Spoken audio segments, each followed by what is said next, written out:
নমস্কার বন্ধুরা, ধর্মবচন বাংলা চ্যানেলে আপনাদের সকলকে স্বাগত জানাই। বন্ধুরা, আজকের এই ভিডিওতে আমরা জানতে চলেছি যে পুরীর জগন্নাথ মন্দিরে কোন সবজিগুলো কখনো ব্যবহার করা হয় না এবং কেন ব্যবহার করে না।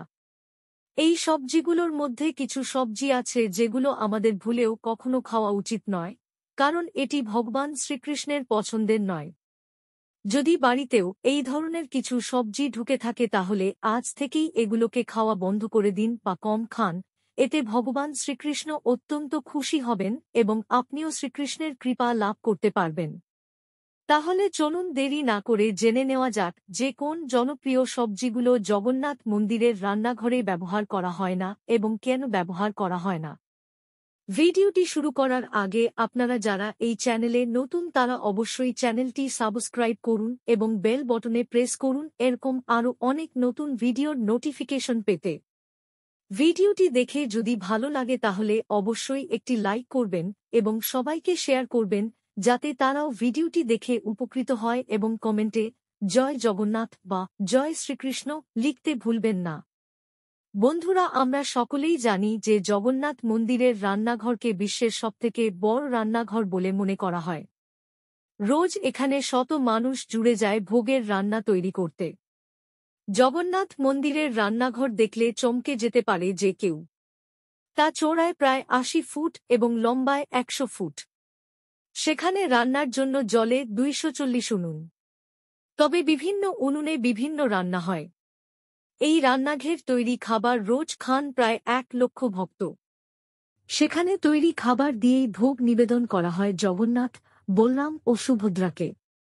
আপনারা জানলে অবাক হবেন যে ৫৬ রকমের পদ দিয়ে ভোগ রান্না হয় সেখানে। অর্থাৎ রোজই মহা ধুমধাম করে এখানে জগন্নাথ, বলরাম, সুভদ্রাকে ভোগ নিবেদন করা হয়।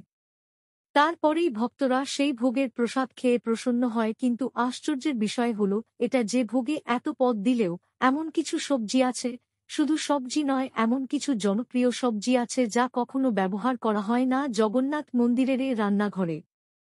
এই সবজিগুলোর নাম শুনলে হয়তো আপনারাও অবাক হয়ে যেতে পারেন। এইবার চলুন জেনে নেওয়া যাক কোন কোন সবজি সেখানে ব্যবহার হয় না এবং কেনই বা ব্যবহার করা হয় না। ওড়িশার পুরীর জগন্নাথ দেবের মন্দিরের মহাপ্রসাদ ভক্তদের কাছে অতি কাঙ্ক্ষিত। এই মহাপ্রসাদ তৈরি করা হয় জগন্নাথ দেবের মন্দিরের রোষাঘরে। জগন্নাথ মন্দির কর্তৃপক্ষের তরফে জানা গিয়েছে, জগন্নাথ দেবের ভোগ রান্নায় কিছু সবজি যেমন আলু, টমেটো, ঢেঁড়স, পেঁয়াজ, রসুন, লঙ্কা, ফুলকপি, বাঁধাকপি, বিনস, উচ্ছে, ক্যাপসিকাম ব্যবহৃত হয় না। মন্দির কর্তৃপক্ষ সূত্রে জানা গিয়েছে যে মহাপ্রসাদ তৈরিতে এই সব সবজির ব্যবহার নিষিদ্ধ। এর পিছনে কিছু বিশেষ কারণও রয়েছে।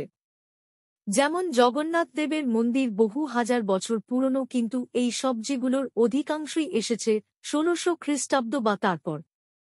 মনে করা হয় যে স্থানীয়ভাবে সেখানে এই সবজিগুলোর চাষ হতো না এবং সেই কারণেই জগন্নাথ দেবের ভোগ রান্নায় এইসব সবজি ব্যবহৃত হতো না। সেই ধারা বজায় রাখতে এখনও সেই সবজি থাকে না মহাপ্রসাদে। তবে এর মধ্যে কিছু সবজি আছে যেটা পরবর্তী ক্ষেত্রে খেতে নিষিদ্ধ করা হয়েছে, বিশেষ করে যারা জীবনে আধ্যাত্মিক উন্নতি চায় এবং আধ্যাত্মিক দিকে এগোতে চায় তাদের জন্য বারণ করা হয়েছে। এছাড়াও শ্রীমদ্ভগবদ্গীতায় ভগবান শ্রীকৃষ্ণ বলেছেন যে সর্বদা সাত্ত্বিক খাবার গ্রহণ করতে। এতে মন, দেহ সবসময় সুস্থ থাকে আর মন, দেহ ঠিক থাকলে আধ্যাত্মিক উন্নতি করতে অর্থাৎ শ্রীকৃষ্ণের কৃপা লাভ করতে সুবিধা হয়। এই সবজিগুলোর মধ্যে বিশেষ করে পেঁয়াজ ও রসুন খেতে বারণ করা হয়েছে। পেঁয়াজ, রসুনকে রাজসিক খাবারের মধ্যেও ধরা হয়েছে। এটি আমাদের চেতনার উপরে ব্যাপক প্রভাব বিস্তার করে। পেঁয়াজ, রসুনের মধ্যে রজ ও তমগুণের আধিক্য রয়েছে। এটা আমাদের চিত্ত চঞ্চল করে ও উত্তেজনা বৃদ্ধি করে। আর চঞ্চল চিত্ত নিয়ে কখনোই ধ্যান করা সম্ভব নয়। আধ্যাত্মিক উন্নতির জন্য চিত্ত ও মন শাল হওয়া অত্যন্ত প্রয়োজন। বলা হয় যে রাহু ও কেতুর রক্ত থেকে এই পেঁয়াজ, রসুন গাছ তৈরি করা হয়েছে। এর অর্থ হল যে এর মধ্যে আসুরিক প্রবৃত্তি প্রচণ্ড পরিমাণে রয়েছে, যা একজন মানুষকে ভুল কাজে প্রেরিত করতে পারে। তাই আমাদের চেষ্টা করা উচিত যে পেঁয়াজ, রসুন যাতে আমরা বর্জন করতে পারি, আর যদি একেবারে না হয় তাহলে অন্তত ধীরে ধীরে পরিত্যাগ করা উচিত। এতে আমাদেরই মঙ্গল হবে।